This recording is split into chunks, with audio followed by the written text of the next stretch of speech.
You do not want to buy a rental property in the greater Philadelphia area unless you're ready for everything that could happen. There's a lot of things people don't prepare for, including licensing, certifications, and the day-to-day management of dealing with a rental. So if you're not ready for that, don't buy a rental property.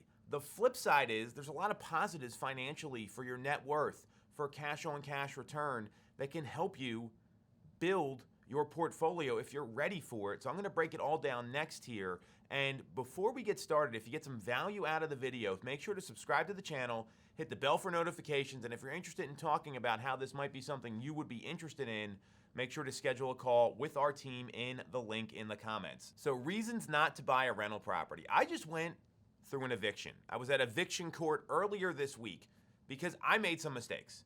And this property was in Philadelphia. So it's a great example of the laws are very tenant friendly in Pennsylvania, in the suburbs, as well as the city of Philadelphia. And there's a lot of certifications and licenses that you need in order to rent properties out. So for example, in Philadelphia, you need a lead safe certification that's delivered to the tenant. You need to make sure that you have your rental license in place. There are things that professional property managers, and I have a great one in the city if you need a recommendation, will guide you through. The problem was I made the mistake of renting this out myself. Having a real estate background, I'm in resales, right? I sell homes. I help people buy homes. That's what our team does. So I made a major mistake there in not getting all the proper certs. And it took forever to get the tenant out. And it was just a challenge. So the first thing you want to research, and the reason not to buy, if you haven't done this, don't buy a rental property. The first thing you want to do is make sure you know all the certifications and all the licenses that you're going to need. That is number one, because you don't want to end up in the situation that I'm in. Number two, if you're only planning on renting this out for the short term, meaning the next 3 to 5 years, you may be exposing yourself to capital gains tax, especially if you used to live in the property. Capital gains tax will happen on real estate when the home has not been your principal residence for 2 out of the past 5 years.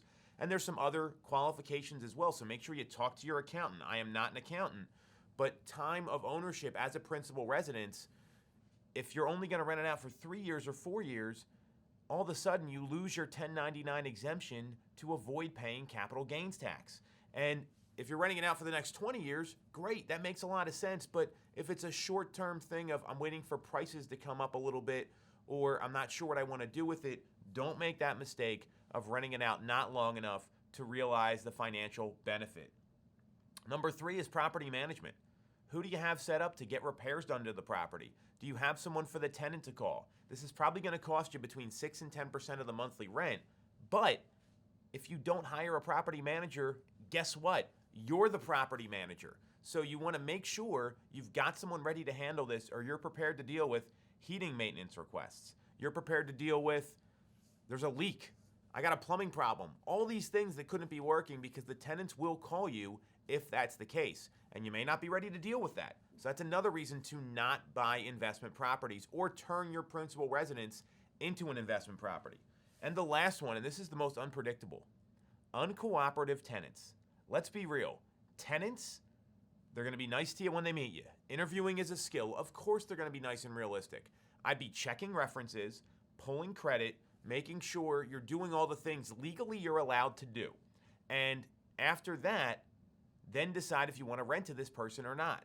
One of the questions I would ask to the references would be specifically, would you rent to this person again? Because if you get a bad tenant in there, again, I just went through this. I was literally sitting in eviction court for hours earlier in the week.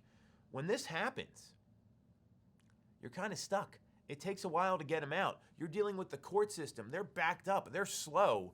So make sure you're ready to deal with people that might be a little uncooperative or unrealistic. And I've got a bonus one here. Don't make the mistake of not building in automatic increases in rent. Because if you don't do that, you're going to be stuck with either trying to get someone out at the end of the lease or going month to month. I would build automatic rental increases in to factor in the cost of inflation and other things.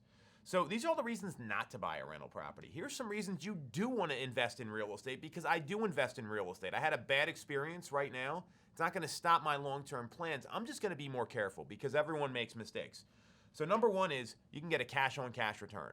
you're putting 25% down on a property, which typically is what you'll need to put down if you're financing an investment property. If you're able to get a 5+% cash return year over year, month over month on the money you invested. So let's say you're buying a home at $200,000 as an example, and you have to put $50,000 down. If you can make back a 5% plus cash on cash return, in my view, that's a great investment.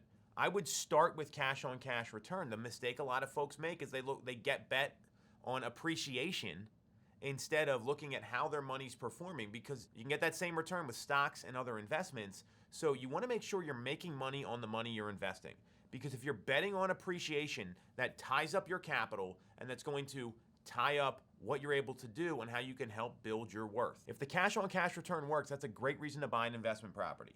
Number two, appreciation is kind of the added bonus. We know values are going to go up. Very rarely have home values gone down. Both rental prices have gone up historically and the value of homes. And we're poised to see that in the current market. So appreciation's a bonus, and you're building equity. You're building your net worth. So when you do decide to cash out, the asset's going to be worth more than you paid for it, and you've got a tenant servicing your debt, your taxes, your insurance, and maybe any condo or association fees. So you're able to build appreciation while getting a return on your money and having someone service your debt. That makes a ton of sense. You just got to be ready to deal with all the things you went over in the first part.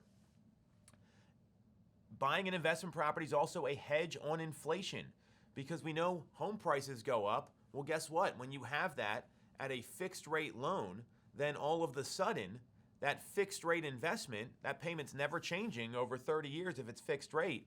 Let's say rates go up, rates go down, whatever.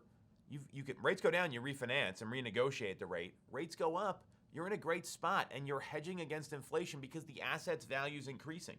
So all of those reasons are great reasons to buy investment properties. And here's what you want to look at in the Philadelphia area. There's not a whole lot of new construction going on, so when you buy a property in the suburbs, obviously that's very exciting. If you're buying a place in the city, you want to make sure you're investing in the right neighborhood. Is there commercial development down there? Is there local transportation like the Broad Street line or access to the train stations?